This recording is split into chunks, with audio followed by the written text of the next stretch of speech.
Gastrointestinal cancer, often called GI cancer, can affect a number of the body's organs, including the esophagus, stomach, gallbladder, liver, pancreas, and colon.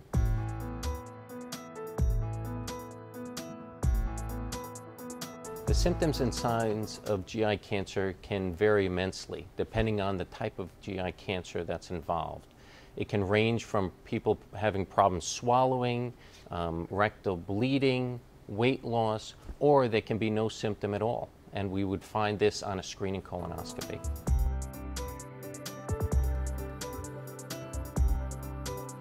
The risk factors for GI cancer can vary depending on the type of cancer involved. The most common one, colorectal cancer, it's age. Everyone over the age of 50 should have a screening colonoscopy because colon cancer increases in risk as we get older.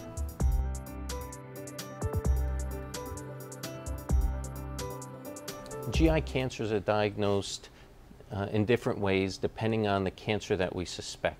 If a patient presents with problems swallowing, we would go ahead and proceed with an upper endoscopy to evaluate the esophagus or stomach for cancers, let's say in the esophagus and stomach.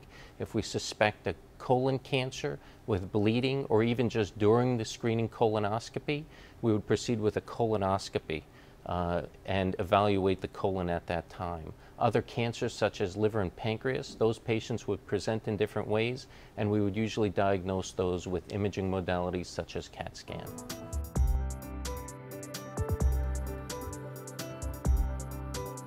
Gastrointestinal cancer treatments vary depending on the type of cancer that we would find. The most common being colon cancer, surgical intervention. We would have patients see oncologists. We would have very good medications given by the oncologist, chemotherapy drugs, and even radiation sometimes is used to treat colorectal cancer. The other cancers within the esophagus, stomach, liver, pancreas, those treatment options would be discussed with the oncologist specialist along with the other specialists such as surgeons and gastroenterologists at the time to determine which treatment options are best for that person.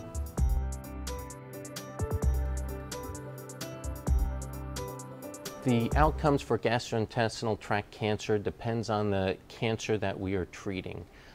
Certain cancers within the gastrointestinal tract respond very well to surgery and chemotherapy. Others are more aggressive and would need a multi-specialty approach for treatment.